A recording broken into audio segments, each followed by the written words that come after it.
call the meeting to order, turn it over to Kenny, and then he'll turn it over to you. Okay. And you'll convene your sides of the. Yep, perfect. It is now noon on March 7th. I'm calling this meeting to order. Are you able to take the roll call? Mm-hmm. Yeah, everyone down. Okay, perfect. I would entertain a motion to approve the joint meeting agenda. Make a motion to approve the joint meeting agenda. Thank you. Hearing no objection, the agenda is approved. Do we have anyone from the public that would like to participate? Seeing and hearing no one, I would entertain, I would entertain a motion to approve both sets of meeting minutes, the finance and the planning committee meeting minutes. If anyone has any objections or comments, we'll separate them. I'm sure I move to adopt both sets of minutes. I second it. Seeing no objection, those meeting minutes are approved. And now I'm going to turn it over to Kenny for the first part of the agenda that's related to the planning committee. Thank you, Madam President. So we'll go to full business, and right now we're going to start with just planning committee. And Jean, I see you're on. You're right in time. Can you give us a project update? Yeah, just made it. Let me pull that up on my screen so I can see it a little better. Yeah, so the ground floor asbestos abatement project is nearly done. They're completing one last phase of added scope in the facility security storage room, and they're moving along on schedule. They should be done by April 14th, which is their contract date. The wildflower court fuel tank installation, that project bid, it came in slightly under the estimate. So they're getting ready to order the tank pretty soon and get that going. The wildflower court life safety fire alarm replacement project, we're finalizing the phasing plan so that we can minimize the disruption to the residents during construction, and we expect to have that out on the street in the next 2 or 3 weeks for bid advertisement. The sidewalk replacement project is going out. It may be on the street already. That's also at Wildflower Court, and so we're hoping to get that work done this spring or summer. You've probably heard for the ED edition, the Department of Health issued the certificate of need. The appropriation has gone through with the Assembly. So we're gearing up to issue the request for proposals to the contractors that were shortlisted almost a year ago. So pick up with the selection of the CMAR contractor, and then we'll pick up where we left off with design, which was at 35% complete, and start doing some value engineering and looking at construction phasing and scheduling. And once we have the CMAR on board, we'll be able to work through the details of the construction schedule.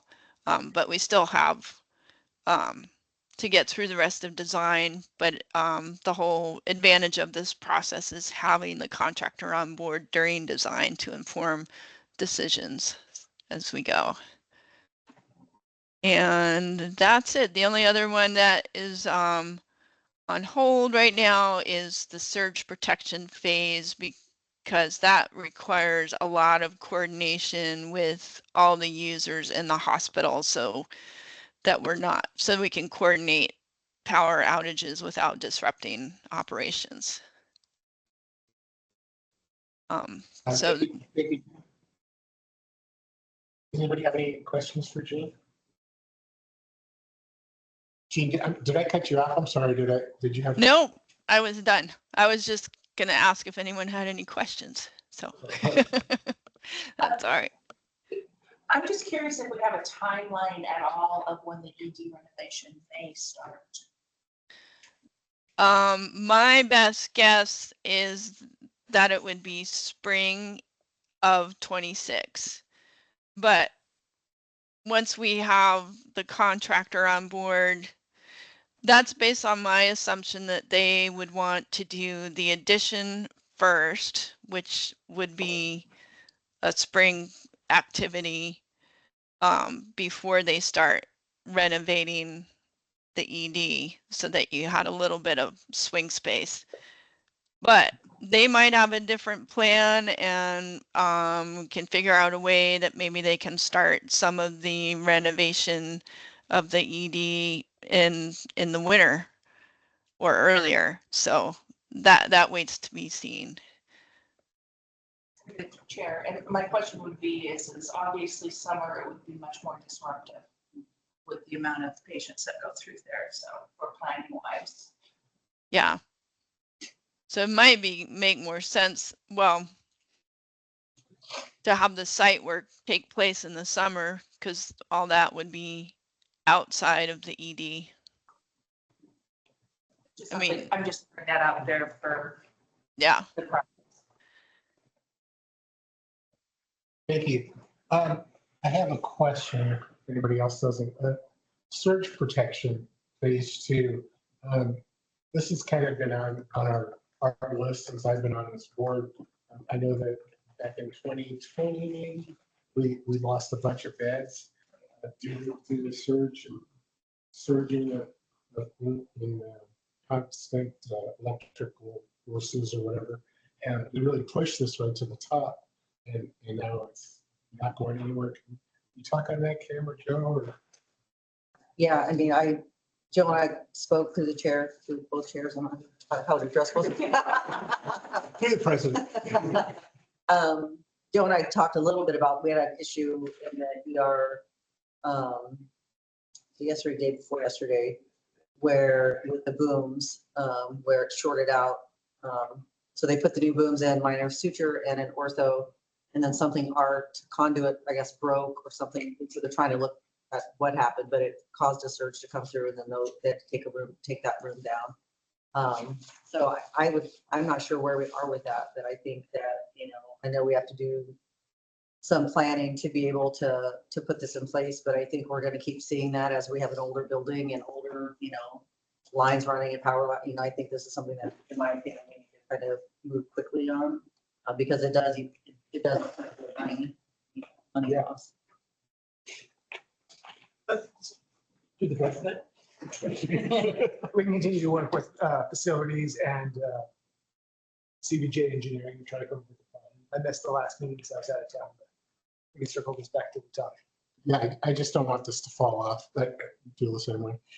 I do, but I understand the issues because the electrical infrastructure is so integral to patient care. We need to be very careful with our staging so that we're not disrupting any departments, particularly the critical ones, the ones that are potentially life safety issues. So I get it, but I agree with you. We need to move it along somehow. All right. Any other discussion? We'll go to our next facility master plan update and turn it over to Joe. I think everybody got a chance to read the proposal. So back at the January planning meeting, it was brought forward that we were going to go out and start seeking vendors to help create our facility master plan. So through references provided by Virginia Mason and through our GPO, we were able to find 2 vendors to talk to, in addition to a vendor that's provided by the GPO. Me and Deb actually sat down and talked to the two vendors that Virginia Mason had brought to us. They went through their full scope, how they would do the process, with the idea they come back with a proposal that would be presented to the planning committee in the February meeting. Due to the cancellation of that and stuff just happening, one of the vendors withdrew because they couldn't meet the scope or we kind of required the timeline. So we ended up with a single solution for the project. It was actually a vendor that had a very thorough process that went through. They have healthcare background, so it's not just architects and engineers. They are healthcare professionals. So they'll look at the facility through the lens of our strategic plan, as well as future needs based on the population and the aging population of Juneau. So they take all these factors into consideration, try to give you a 5-10-year plan so you can plan for your facilities as your population ages into some of these services that we may need or may not need. So, I mean, we can have reductions in services, increases in services. So that's kind of what the scope of what they bring to us. I also have they do have an architect on the team who goes and looks at the current state of facilities. So do we have to have updates? Do we need to remove the asbestos? And so they are looking at the current facilities and the structure, whether will our current facility meet those needs in the future, or should we, major updates needed to buildings, all that stuff. And so there is a proposal in here, and then it's 205,000. 209. 290. Yeah, and how does, I mean, what's your sense about that? Does it seem like a fair rate? So I was trying to go back and try to find some of the past things we've done. So every time you get a vendor of this scope, I feel like it's a fair proposal in my mind. So we've gone through other projects like this, and they always seem to come in at this range. My experience as well, this is in line with what I was expecting, having done a facility master plan effort at the university, and it was smaller programmatic. This is a larger bid. It's been a number of years, and but a smaller programmatic scope. So this is what in the range of what I was expecting.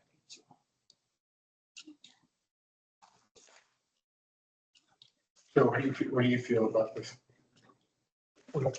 Yeah, you feel this is fair, is this everything? Yeah, this is everything I actually wanted. So when we went through the process, they almost articulated what I wanted. So it was great. What about the timeline? Is it 5.5 months? Seems short to me. I don't know. Well, we requested before. So we have a lot of things, as we look at services we have now, and as we start meeting max capacity, like infusion therapy, I'd like to push it forward. But, I mean, 5.5 to 6 months, I think is doable. They kind of brought that forward, so that's what their capabilities. Yes, Chris. Through the chair, I just had a question about on page 20, they call out that a lot of this is going to be based on a recent FCA.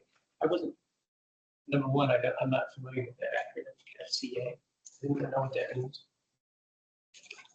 FCA. F as in Frank, Charlie Alpha. Are you on their numbered page 20, Chris? 20 of the packet, it's page 10 of their proposal, under 4.1. I only call it out because they say that the fees associated with that could be an additional. I know is that the page that they were talking about? They were going to charge for travel or for FCAs. It's 4.1. Karen has pulled up on that. It's the whole. What's that? Financial.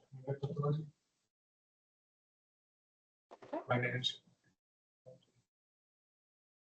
Facilities condition assessment? Yes. Aha, okay. We discussed that in our conversation.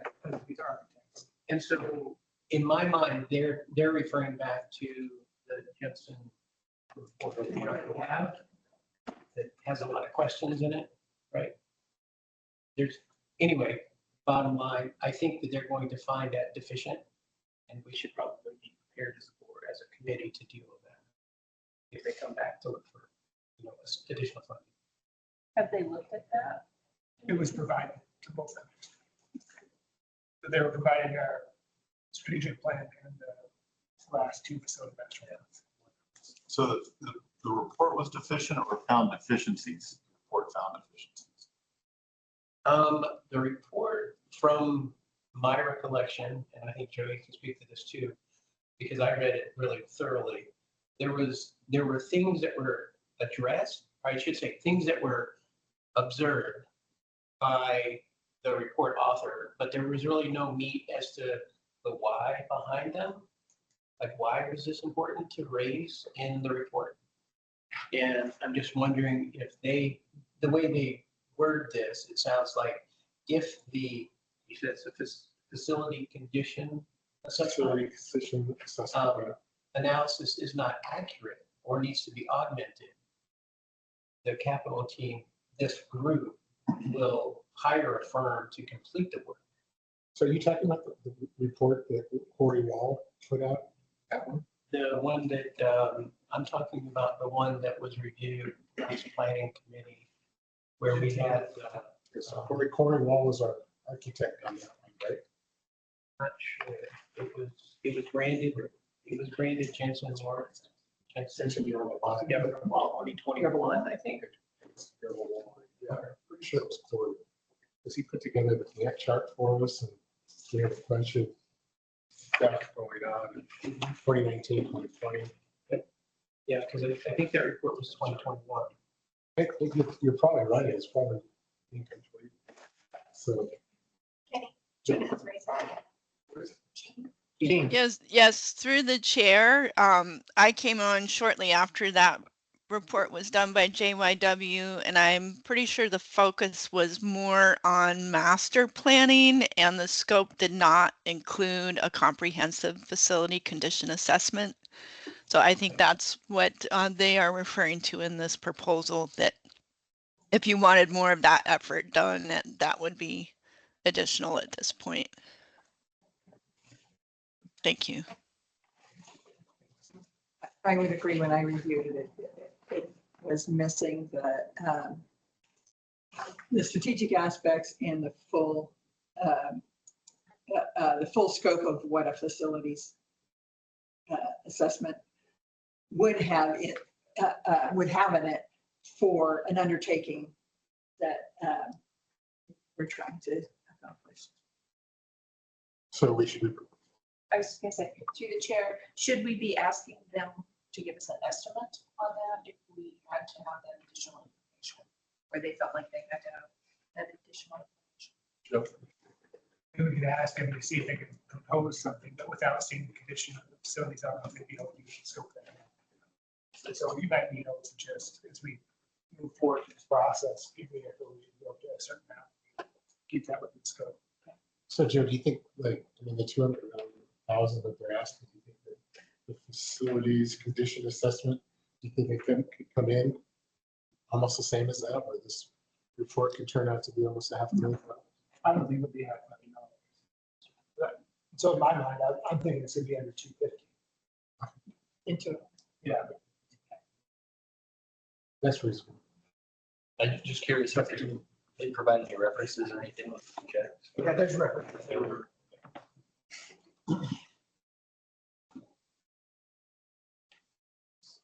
Anybody else have any questions? I was just gonna make a comment. I did like seeing who they worked with. Yeah. So there's a lot of experience there, it seems. They were, I mean, from what I got out, they're pretty excited to work with us too. So Joe's told me that they were excited to work with us. All right, so planning committee, if anyone want to make a motion, you want to move this forward? Mr. Chairman, I'll move to forward this on.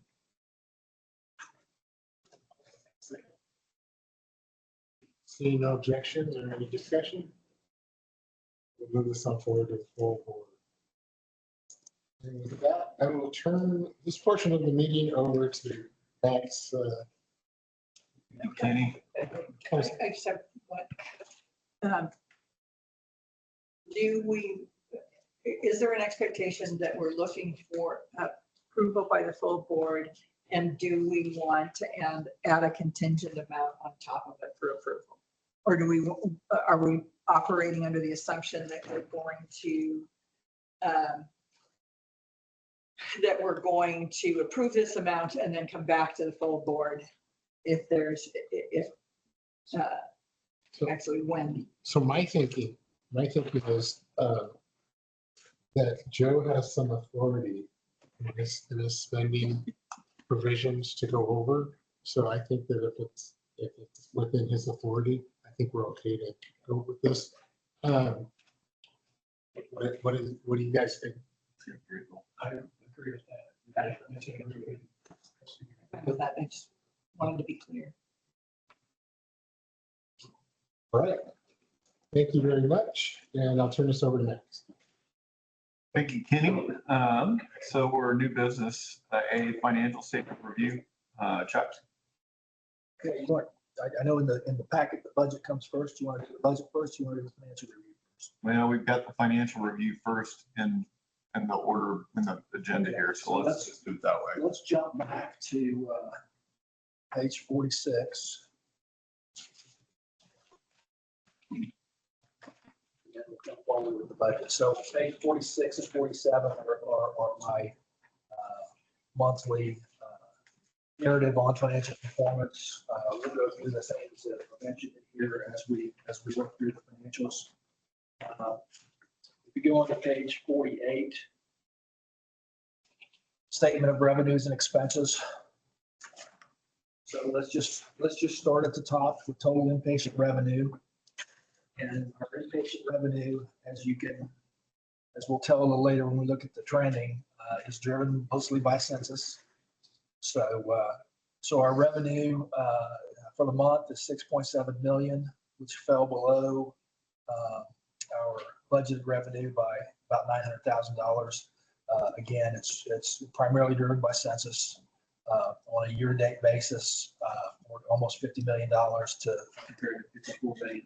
So from an inpatient perspective, we're behind budget. We're behind budget primarily because of volume. My expectation would be that that's gonna pick up in the coming months. So we're not in too bad shape. Outpatient revenue continues to be very strong. It's driven by the volumes that we see in imaging and therapies, primarily.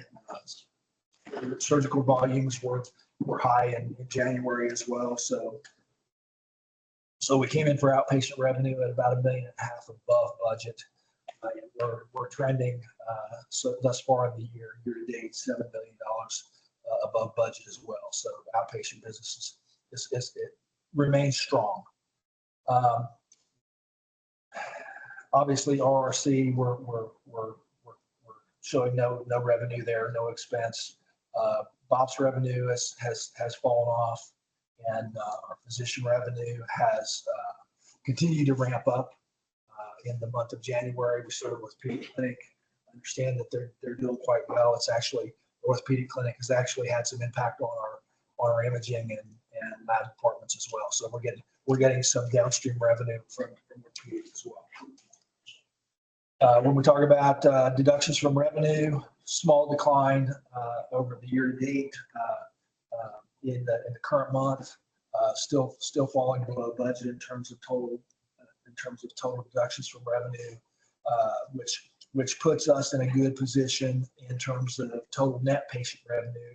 So we end up at just under $13 million, $1 million over budget on net patient revenue. And again, trending $7 million for a year to date.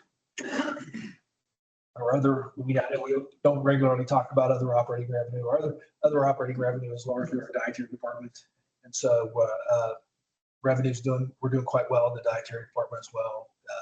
Things seem to be picking up there, and we're doing very well. So down to salaries and benefits, to the expense portion of the statement. The only thing that I would point out in salaries and benefits, we're right on budget in total. Contract labor was up a little bit in the month. The reason that contract labor was up in the month over the year-to-date trend is that we had some late invoices come in from prior periods, and we were doing some catch up. So So we've got some out of period expense that fell into to the month of January. Moving on, same issues that we've had in prior months. Our physician contracts, anesthesia represents about 275,000 of that variance. And non-medical professional fees, we've got some net suite fees in there. So even though we're below budget, we're trending a little higher. Supplies and maintenance, if you remember, we talked about last month that we had some late pharmacy invoices come in. So those washed out in the current month. That's why our supplies are up. We've got some prior period expense in there as well. Nothing else really standing out for the remainder of the expenditures. Down to non-operating, you can see, again, interest income this month was positive, and we end up at a consolidated net income of 208,000, which, while not as significant as we've seen in the prior month, is still a positive is good. Can you just pause there for a second, Chuck? Yes, sir. Are there any questions of the committee or board members? Any questions on this? Yeah. In light of that we're going to roll into the budget, I know it's an ongoing issue that there are capital projects that are have not come to closure on CBJ's side, so we have not capitalized them and are depreciating them. Is that correct? I think that's an old issue. I think a lot of those got closed, didn't they, Joe? The ones that are close, Chuck's doing estimates on. Yeah. So we're estimating going forward anyway, but yes, during the year, a fairly substantial amount of those did get closed and are being depreciated. Thank you. I was just wondering what the volume was of unclosed projects at this point.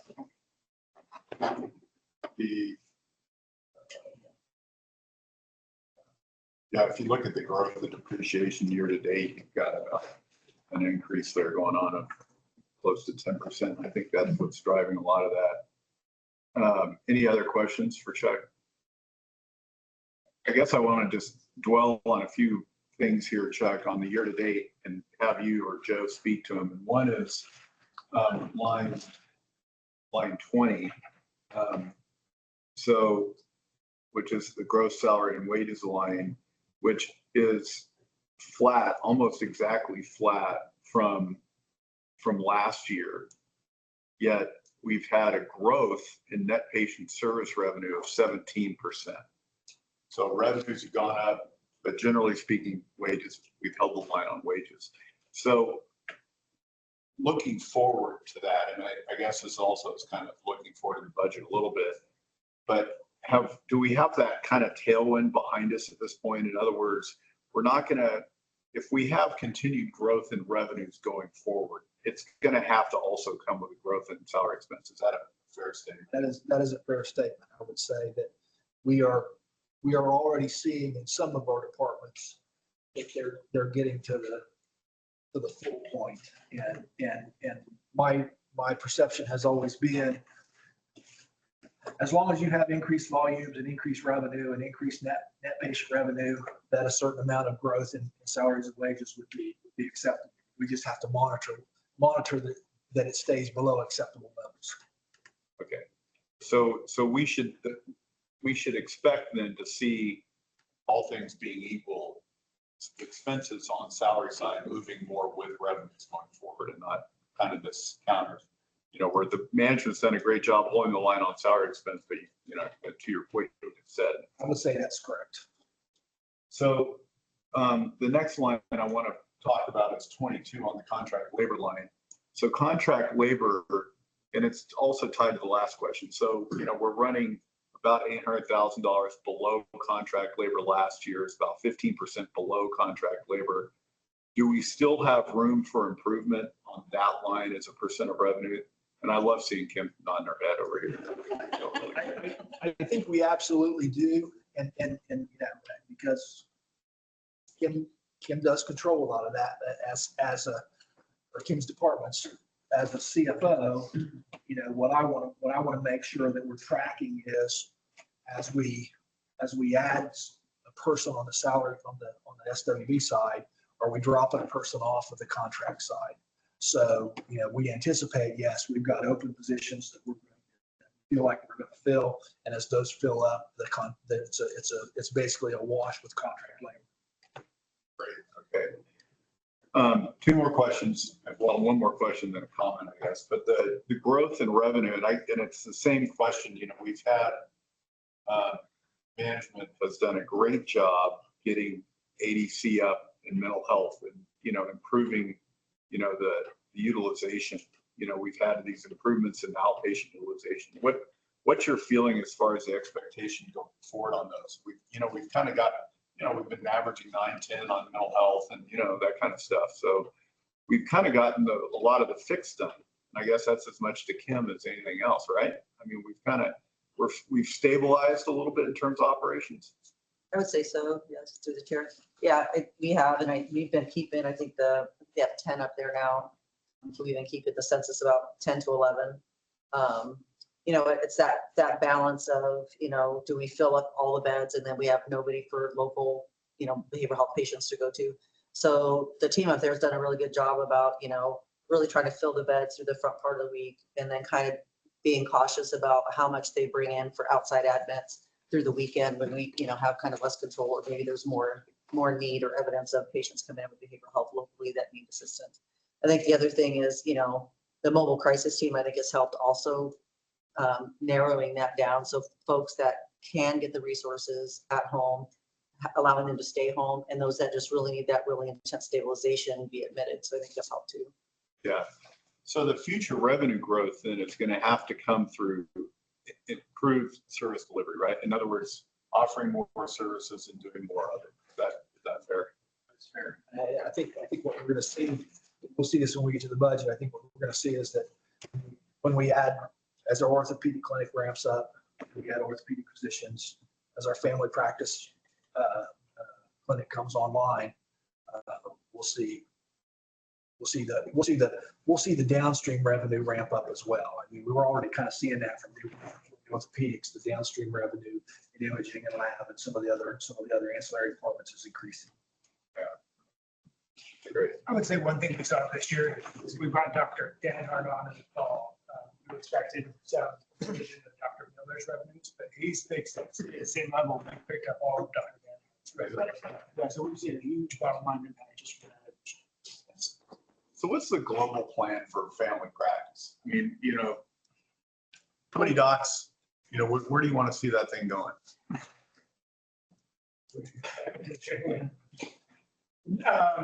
Ideally, we have enough doctors to support the hospital, right? And so, I mean, what that means is we start looking at outflow. There's people that still leave the community for family practice. So ideally, we want to capture everything that's leaving town. It's the same thing we did with orthopedics. We're trying to make sure that nothing leaves. So if care can be provided here, it should be provided here. And so trying to scale that, there's not going to be a definitive answer to your question. It's going to be, as we grow it, can we sustain those doctors? And that's the clinic village. You just got to keep, budgeting providers, I guess. There's not a clean answer for that one. So how does that relate to the medical services agreement? I'm sorry, the master services agreement that you have with Virginia Mason? I mean, you think about, I keep harping on dermatology. Yeah. I mean, what will that do for? Well, the big thing with the master service agreement and what they agreed to bring to the table was volumes that are leaving down to their facility. So Virginia Mason's agreed to bring all our migration that they see. So we can kind of evaluate that. We already have Alaska out migration, so we know what Juno patients are going elsewhere in Alaska. And so then we can take that and really create a good plan. So what are those niche markets? What specialists do we need to bring in? Is it more cardiology? Do we need dermatology? And if we stay, if we're able to get the Souls Act to keep all the beds open, what services can we bring in that help us keep more patients local and not have to transfer? Me and Kim talk about this all the time. So there's a lot of that. Great. Any other questions? So my last comment is the bottom left-hand corner number, $208,000. That's the way I'm counting it. That's 9 straight months now. Right? Yeah. So what's February looking like? Give us the early picture of February. I think that volumes are down a little bit in February, so I would not anticipate that it's going to be a great month. But Okay. But I have every reason to believe that it's going to be positive bottom line as well. Oh, you do?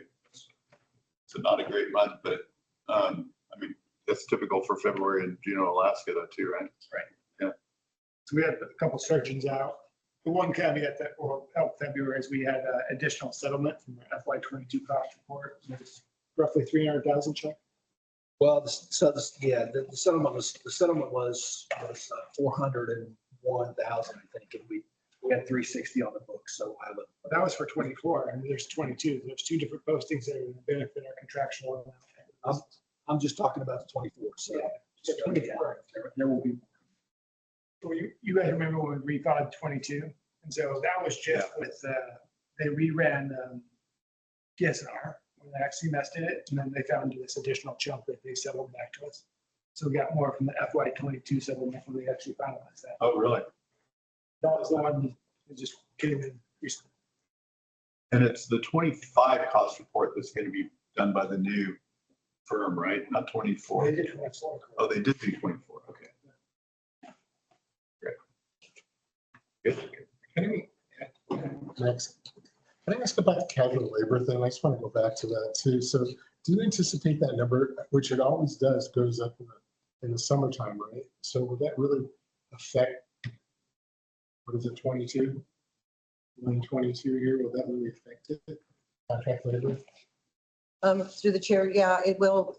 So luckily we have several travelers in our respiratory therapy department. We've actually, that by the summer will be fully staffed. And so we'll have 2 contract laborers fall off there. We're having some movement in our psychiatric emergency services. We have a staff member who transferred to another area that used to do PES that's coming back to us. So we'll see some movement in that area. And then some nursing positions that we have travelers in. We're trying to, we have offer letters out and some people on orientation. And once they're off, that will make some changes there. So I'm actually pleasantly surprised that in the summer, we're going to be able to let some of those, not renew some of those contracts. So we're not going to go up on contract labor? Very fluid, I will say that. You know, it seems like we get one area settled and then another one needs support. So The only area that we've budgeted additional summer contract employees for in the budget that you're going to see is in the emergency room. And Kenny too, just think about the fact that this comparison is the same 8-month period, or what are we looking here, December? Yes, 7-month period, right? So Right. it's down 7 months year over year, right? Which is huge. So it'll come up, but it was also higher in the prior year. So I mean, we should stay hopefully on the right side of that. It should be at least 15% down from last year, correct?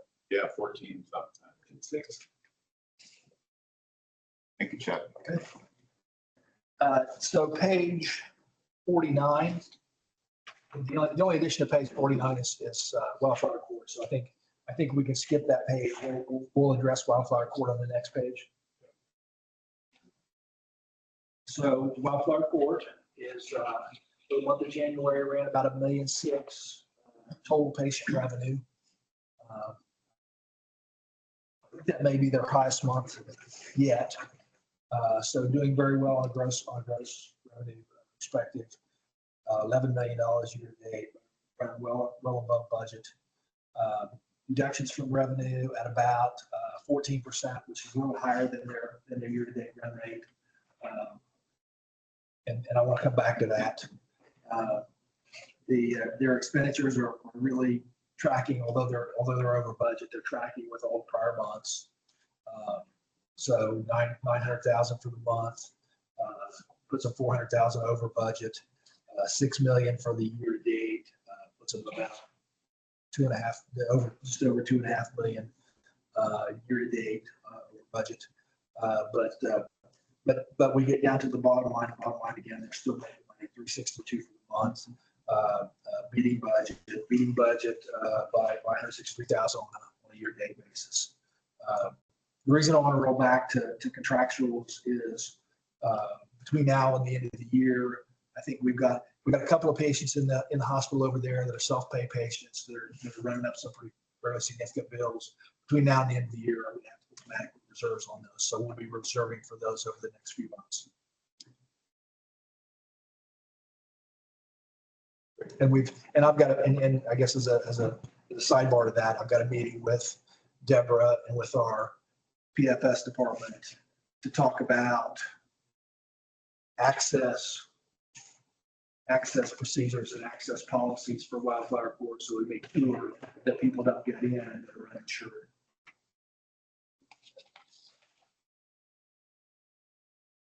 Page 51 is our liquidity ratios.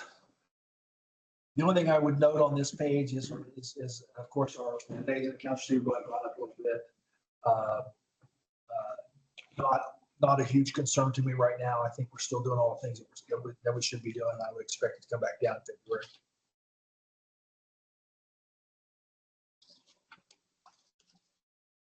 February. Page 52 is our trending.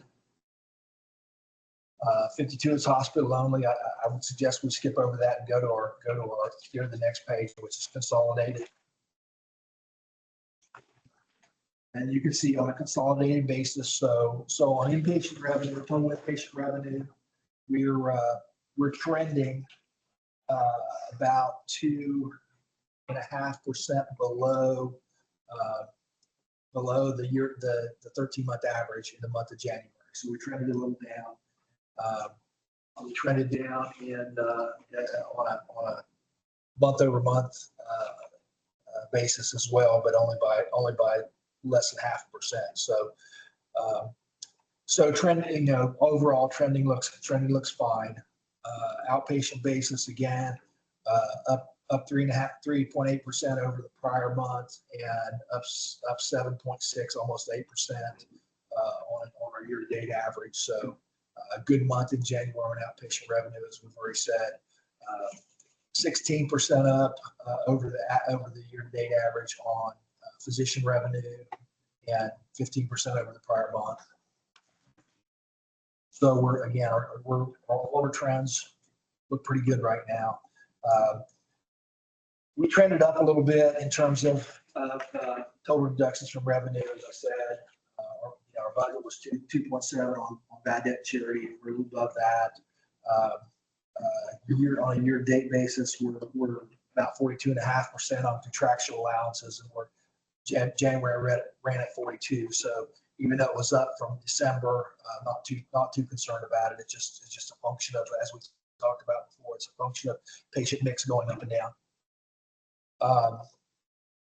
Other operating revenue, again, that line represents dietary and grants, and so our dietary department's been pretty strong. Back to salaries and wages, to the salary, wages, and benefits lines. We've already spent some time talking about contract labor. It is up significantly in the month of January, only because of some prior period invoices, some prior period expense. And then on to the other physician areas, or the other expense areas. Physician contracts, we've talked about, and that remains, like I said, about $275,000 is related to anesthesia.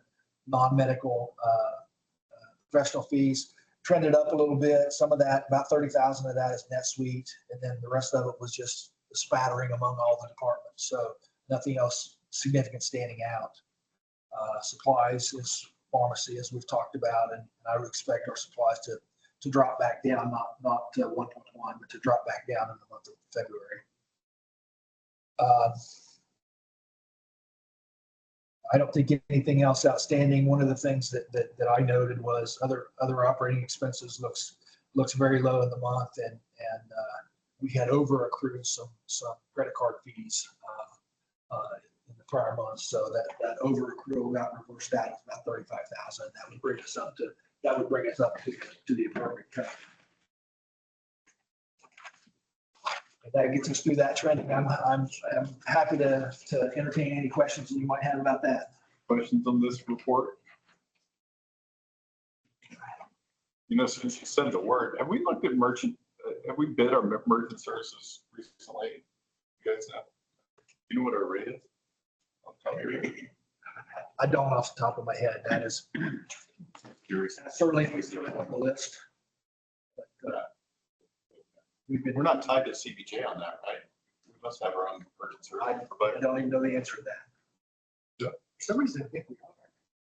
Oh, we are? Excuse me, what's the question? It's credit card fees. How much do we pay for accepting credit cards? I think we piggybacked off them for some reason, but I'd have to go back and double check. I'm gonna say, that if I had a guess, and I hate to guess in this meeting, but if I had a guess, I would say that it probably is tied to CBJ, because I can't imagine that we would tolerate the level of expenditures that we have if we were doing it on our own. Our fees are very high. Maybe just when you get a free mo, I mean, I know you sit around over there looking for things to do. It's eased up in the last day or two.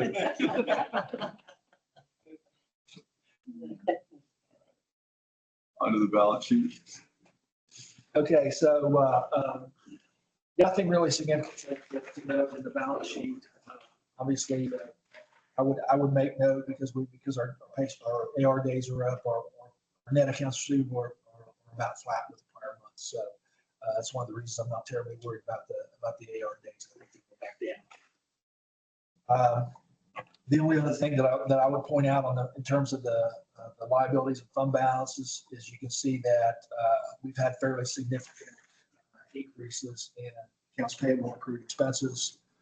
We've had some issues with our payables personnel, and so while we're trying to catch up and properly state our accrued expenses, our accounts, everything has slipped a little bit. So that, again, I would expect that to come back in the next 30 days also.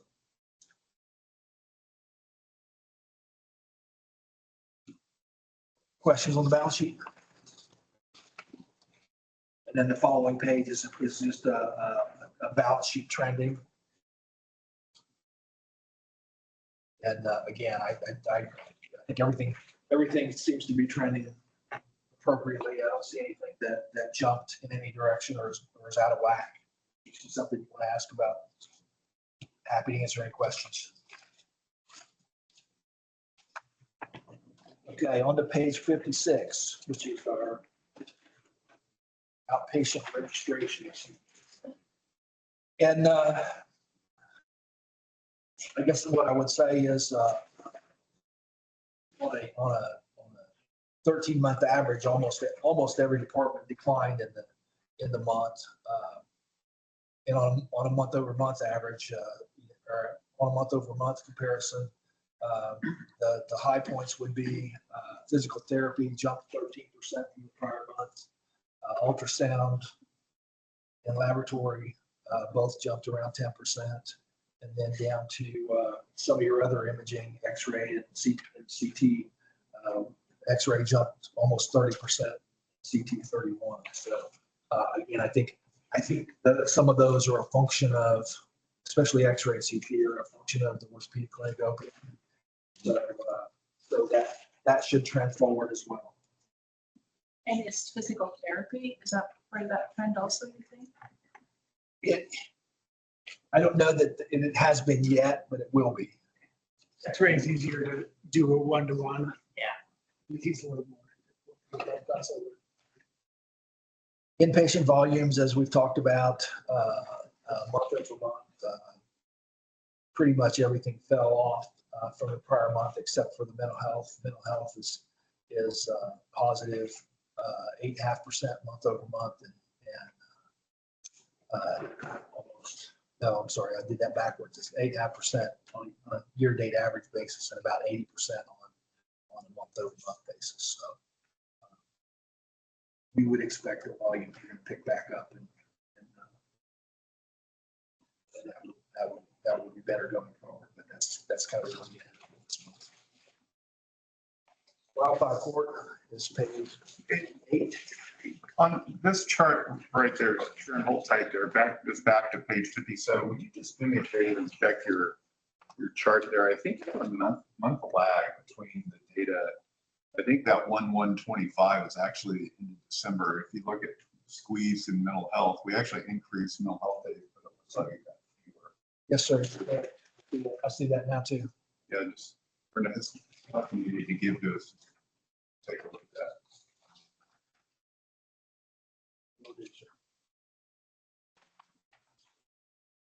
Page 58 is Wildflower Court inpatient days. They continue to rise, to be pretty strong. Deb has indicated that she wants to fill the place up, and she's working on doing that. Awesome. And then the next page, page 59, is extrapolation of the home health and hospice departments as well. From a gross revenue perspective, they both did pretty good in the month of January. And net revenue as well. Get down to the bottom line. Hospice actually has positive bottom line. Home health still has a negative bottom line. Net for the month, 30,000 between the two. And net year to date, 315. Which I think by national standards is probably pretty good. Those departments in my mind are kind of lost leaders. I guess the other thing I would say, not only with respect to home health and hospice, is that, you know, one of the things on my to-do list going forward is, and we'll talk about this on FTEs as well, is to start doing some service line profitability studies for our CEO so that he can make appropriate decisions. And we have on our to-do list too, the update to the 5-year plan for hospice and home care. Yes, sir. I know you've got plenty of other stuff to be busy with. Maybe by like April, a possibility. Yes, sir. I mean, you know, it's not. Has he ever told you that?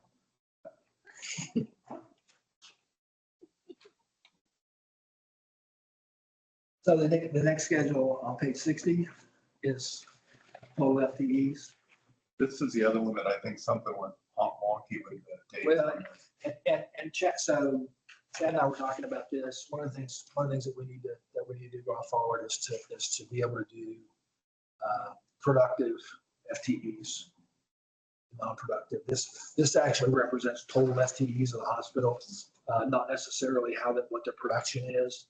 And so hopefully, I'm not going to say absolutely, but hopefully the month of February, we'll have figured out a plan whereby we can give you the same schedule, but with productive versus non-productive FTEs, so that we see, in theory, we see the productive FTEs going up and down with volumes.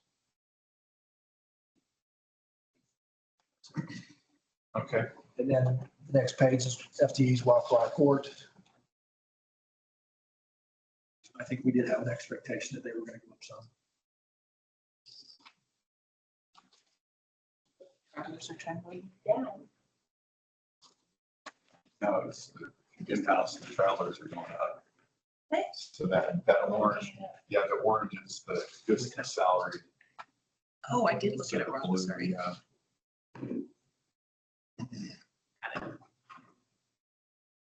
So I'll take a breath and ask you the questions before we move on to the budget.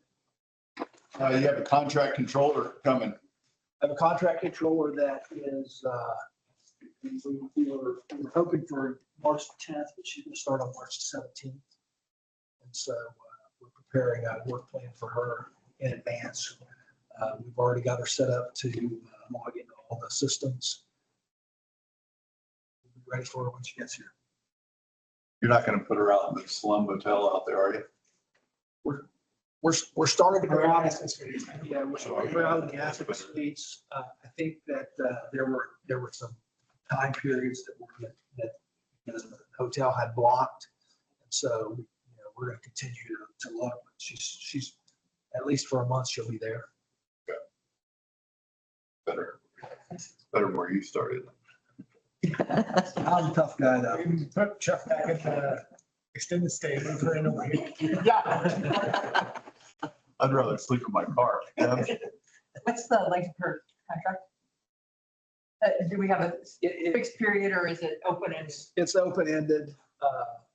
I've told them that my expectation is that it will be at least 3 months. So we'll see how we'll see how she does. I have high hopes for her, but we'll see if it works out. And we're so recruiting. Okay, so the next item is the budget. We'll go back to page 37 in the packet. I think we'll probably spend most of our time around this page, but let me start by telling you how the page was built. So what you see is a year-to-date through December in the middle column, and an annualized column, which basically represents just a mathematical computation on the first 6 months. So it's 184 days plus 181 days. And that gets you to what that gets you. There wasn't any magic to that. It was a simple mathematical calculation. To go to the to work in the budget, if I missed any directors, then I'd be surprised. But I sat with every single director, went through their departmental budget, and made sure that they had an understanding of what they were getting and what they were telling me. So everybody's had input. Some of the ups and downs are based on input from the directors. Some of the assumptions that I made, both revenue expense are based on the prior 12 months history. We didn't anticipate in the budget that volumes were going to spike. We based the budget on the prior 12 months and assumed that we were going to be flat. The things that you're going to see in the budget when you compare it to annualized is that the census actually went down in the other 6 months. So inpatient drop will be about $2 million, and outpatient drop will be about $3 million based on volume. But then we increased both inpatient and outpatient revenue 4% price increase. And for new services, we increased dollars by $2 million for the ortho clinic and the ortho surgical procedures that would take place. So that was the exception. You had procedural increases for those two. Correct. Okay. Contractual allowance. The reason you're going to see the contractual allowance change from the run rate is because when we put the price increase in, that price increase doesn't flow all the way through. It doesn't flow through on a ratio basis because there are only certain parts of inpatient that are going to get reimbursed because of DRGs and things like that.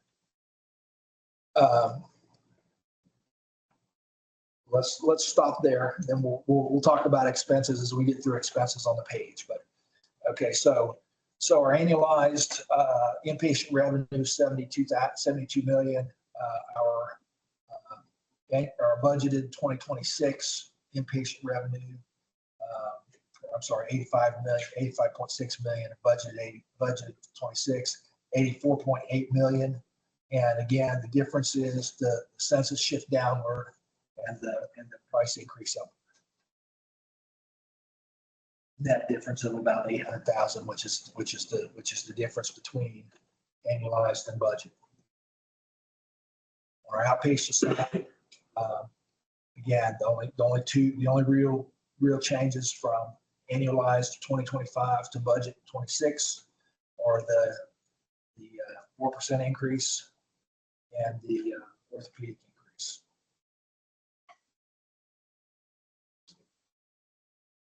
As we go down the page, we know we don't have any income or expense any longer from RRC, so that's a change over prior year.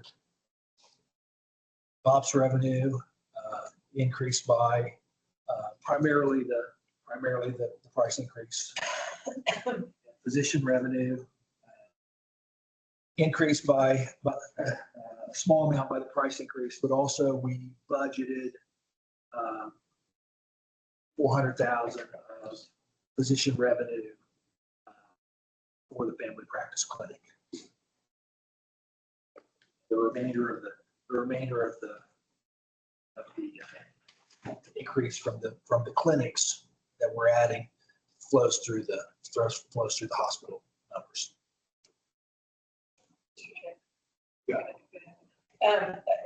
On line 6, RRC, I see that you've annualized that. We know that the revenue's gone. Shouldn't we fix that at the current year to date? So that we're accurately reflecting the bottom line in the annualized? Certainly can, yes. I don't know if anyone feels differently from that, but we're not going to achieve that one. 1.9 million.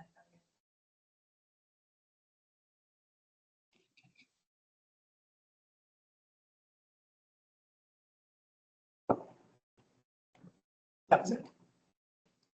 Okay, so then onto our contractual allowances. Again, our annualized total deductions was actually equal to, because of the way we annualize, was actually equal to our December year to date at 44.5%. As we said, because all of the price increase doesn't go to the bottom line, contractual allowance increased slightly to 45.2. We left bad debt charity at 2.7%, which is what our run rate has been. Bringing us to net patient revenue on an annualized basis of 156 million, on a budgeted basis, 155.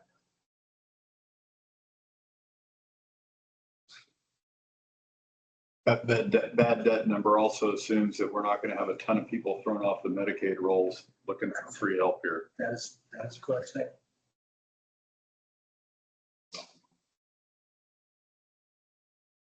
So the assumption that we keep demonstration and that we keep the dish fund. So there's a lot of federal impact.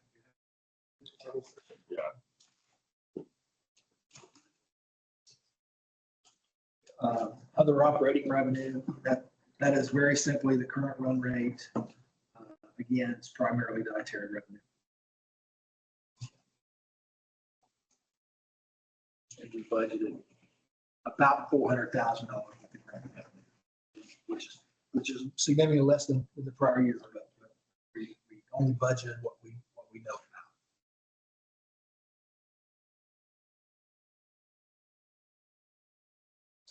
On the expense side, salaries and wages up about $1.3 million from our current run rate. Physician wages and that $1.3 million compensates for the steps and increases that will happen according to our hospital policies. Physician wages. You have a question? Through the chair. So when you say that and I look at what the budget is for 2025 versus 2026, on line 20, it's going down, not up. So how do we, I know we have a 3% increase for our nurse wages. So how does that factor into that? Well, so I know Joe's got his hand up, but let me say my piece first. Stand down. Which is that we've done a lot of work toward reducing staff year over year. So as our FTE, as you see by the FTE schedule, we look at each month, that in theory, that's trended down from the prior year. But we talked about we're going to need to increase staff or the increase in services that we're looking at. Right. And the only increase staff that we budgeted for new services is we budgeted 5 for the orthopedic clinic. And we budgeted flat for the family, because family practice at this point is just a wild guess. So we budgeted flat for the family practice clinic. I can answer this, Shelley. Most of this goes back to last year's budget because you have prices, you have RRC, it no longer exists. So if those disappeared, then we're offset them with some increases. So that's the biggest changes to the budget. So we're budgeted last year. Thank you. Sorry to interrupt. I hope you're okay. I appreciate the clarification. So contract labor, again, we budget contract labor at current rates. So wherever we felt like we were in December, November, December, that's what we budgeted flat for the remainder for the new budget year. Employee benefits are a straight calculation from salaries and wages. Then the professional fees went down. They went down significantly in 3 departments. They went down 60,000 in the emergency department, 50,000 in lab, and 40,000 in sleep. And with the exception of sleep, the lab and ED were based on direct conversations with the department directors and where they thought they wanted to be. Position contracts, increases budgeted in Bob's and anesthesia, and just trying to keep up with where we think we're going to be in volumes for those departments. Non-medical, there was a reduction. There was an increase in professional fees for non-medical, and the primary department that had increases was facilities. And again, those increases were based on conversations that he and I had about where they were going to be at the end of the year. So they were based on I think pretty solid knowledge. Supplies, so we budgeted supplies flat with the first 6 months. The only place that we increased supplies was we added a 4% increase on in terms of pharmaceutical supplies. Utilities, maintenance, were per the relative significant expenses were done per conversations with the director. Rentals and leases were recorded at our current rates, so whatever we were paying in November, December, we rolled forward. Same with insurance, rolled forward current rates.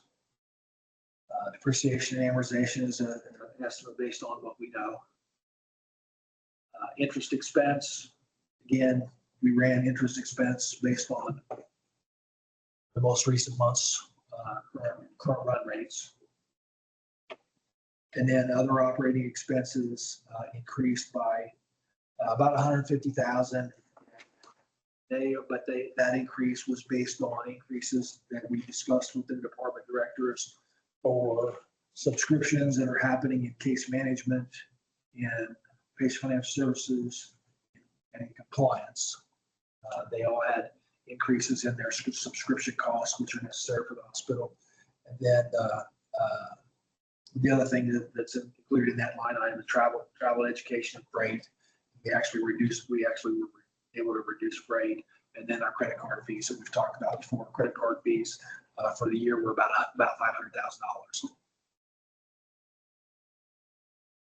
That brings us down to our interest income. Didn't have any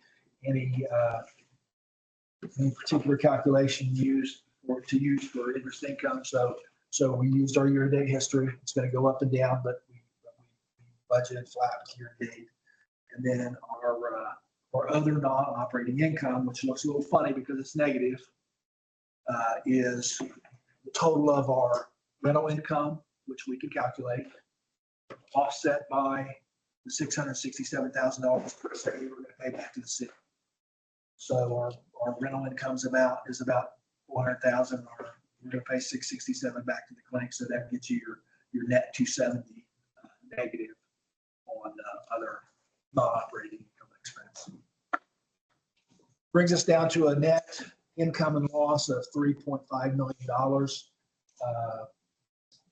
Obviously, that's below where we are year to date and this year, but kind of we've had a little bit of, I feel like we've had a little bit of a honeymoon period for the first 6 months of this year, and we want to continue to be conservative and make sure that we have an opportunity to meet the budget that we put in place. We want it to be realistic, and so that's why we ended up with $3.5 million.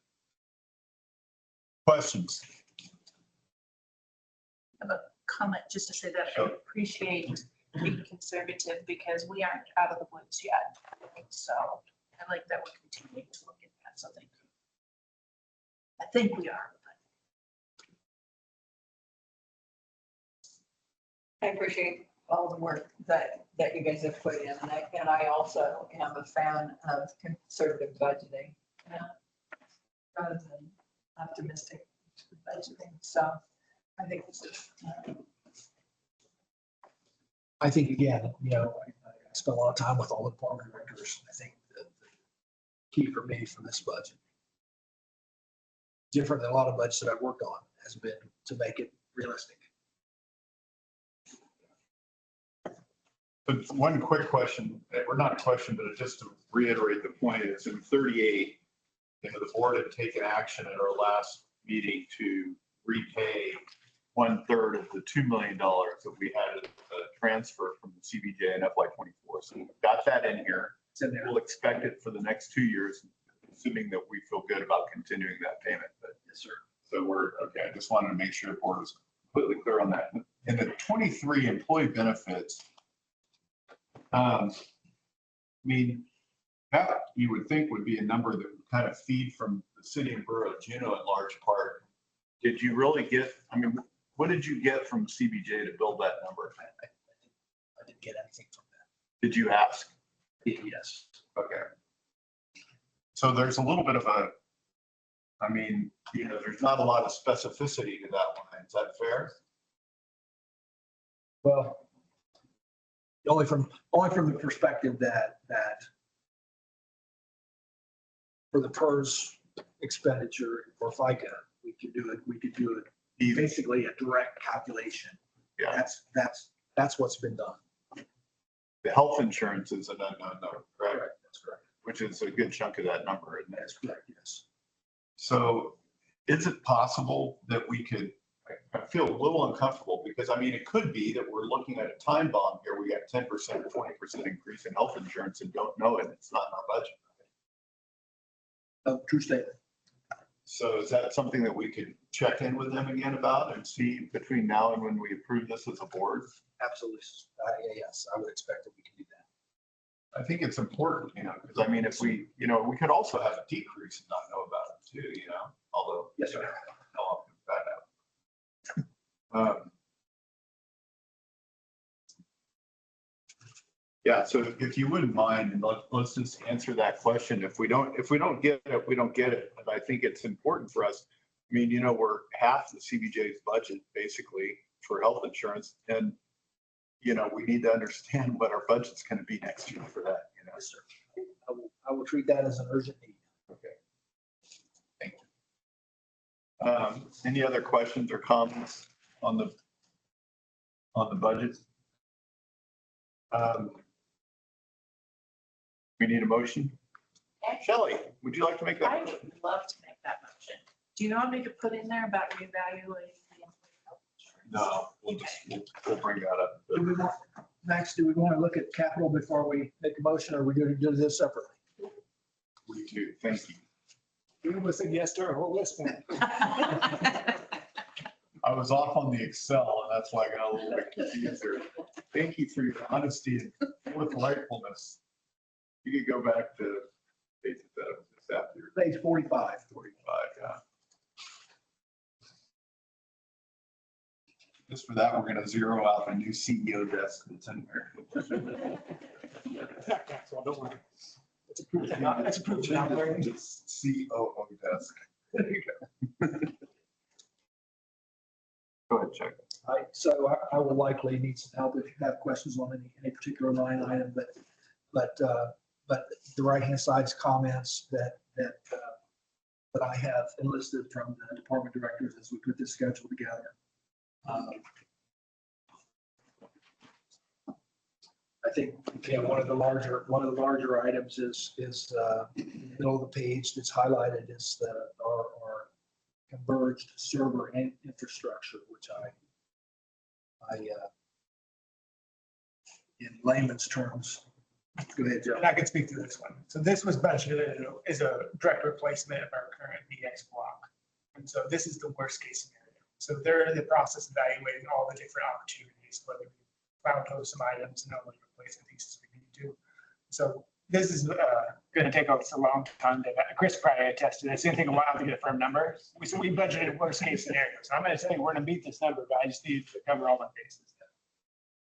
You know, to that, I was actually going to ask if this was based on some preliminary vendor. Yeah, it's the freight next block. Or whatever the next gen replacement is. Jack, what is the VX block? What is it, the X block? Those are our servers, so that's where That's we, the actual. that's where we store all our information. Can't you just call them the server room? Sorry. Chris was looking at me, I knew what it was called. Chris knows he's the only one. It's your on-premise cloud. Gotcha. So our approval of this list isn't, I mean, you're going to come back to us for the items that are over your purchasing authority, obviously, right? So is this more an FYI thing? Well, past history has been, if you remember what you authorized me to spend last week, is within budgeted capital is within my purview. I mean, if you guys want me to come back with anything over a certain limit, I'm happy to discuss things. The one that I would like to have a little bit more clarity around is the $3.5 million. Oh, yeah, don't worry, that one's going through ISAC, that one's definitely going to finance committee. Okay. Hit one question. Chris? Yeah, I had one question on the other highlight, that workstation refresh. Yeah, me and Chuck, we talked about that one. Have you explored lease? We started some preliminary discussion with Dell on going with lease for the workstations. Thought about that at all? But we've chatted about it, but that's going to go through ISAC, so this is again just a number to fill a space, right? Gotcha. Yeah, so this is actually something that me and Chuck talked about, that probably should have been pushed over to operations. So we can make that to it too if we want to. But yeah, do that. Supply expense. So the idea there is just kind of a normal replacement kind of plan. Right. So there's different models. What he's talking about is you can go through and lease all these equipment, so you have a lease expense versus buying all the stuff. And then they replace it as it starts to turn out. Yeah, the other benefit of that is the recycle and replacement. You get to palletize all the gear that's old, and Dell will kind of just Haul it off. Yeah. Should also order that way in Seattle.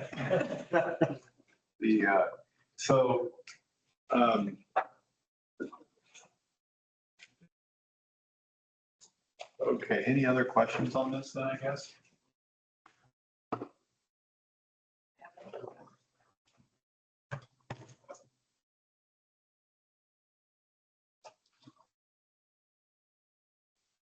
So the 3.5 million will come back to this.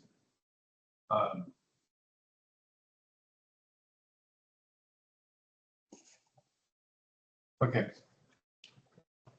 Yes, if everybody else feels good, I'm good. Okay. The motion.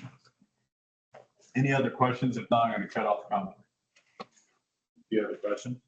Guys, just making side comment. That's what a mannequin. It's important. It is, I was trying to describe it. That's all I'll I say. apologize, Mr. Chair. There's two, oh, that's priority. I was going to say there's two mannequins, but that's its priority too. Okay, Shelley? I move that the Finance Committee of Bartlett Regional Hospital approve the FY26 budget as presented and forward to the Board of Directors for approval for transmittal to the CBJ Assembly. Is there a second for discussion? a second. Is there discussion? I'd like to amend that motion to just note that the converged server infrastructure is going to come back to planning and finance. So we've documented that. And honestly, I feel kind of like the work for, I see the round numbers going all the way across the page there on the workstation refresh, and it's a big number. I think, it'd be nice to have a little bit more, especially we got an expert on the board on this stuff.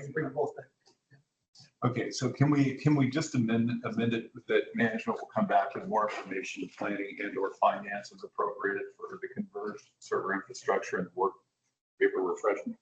Sharon will get that in there. You don't need to I restate. don't need to restate it. Okay. Yeah. Thank you, Shaq. So that's a friendly amendment, I guess. I propose that. Okay, so all in favor? Aye. Opposed? Okay, great.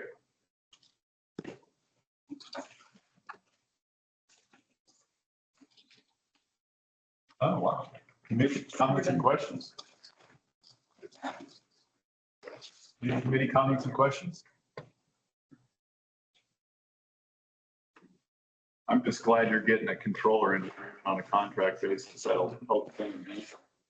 Yeah, I mean, especially with the NetSuite install, we've had what I would call a severe lack of numbers in terms of just people to push the pencil and people to do the work and try to get the install done at the same time. So yeah, I think it'll be a pleasure to have an extra set of hands. I just want to make a comment about the mannequins. I worked with the Bartlett Education team yesterday to provide some training at the Thunder Mountain Middle School. And we had the simulation mannequin, which it does all kinds of things. It can breathe, it can talk, you hook it up, it does all kinds of things on the computers, which makes it very realistic for training in the staffing population, but it was a highlight for the children. So we did a mock trauma for them to learn how to stop bleeding. And I was next door doing CPR, and all you could hear was the kids on the other side. They were they were engaged and learning, and it was just very special. So big kudos to the education department and their mannequins. Can you tell us how it's going with the install, the NetSuite and everything? It's going very well. I think there are always bumps in the road, and we're doing testing right now. And when you're doing testing, you find the problems. Again, I think the most serious issue that I've had is the lack of number of people. Because when we get to April 1st, we'll have 3 or 4 people that are kind of your main users. And to me, that's not very many. So in the last week we're starting to get more of the materials management is a pretty big component. So we're starting to get more materials management people into the system, getting them trained up. And then the last week of March, we'll have some director training so that we can get our directors trained up on what their access will be to the system. It'll be limited, but they'll be able to look at their numbers. They'll be able to approve invoices and things like that. But overall, never goes as planned, but we can see the goal line.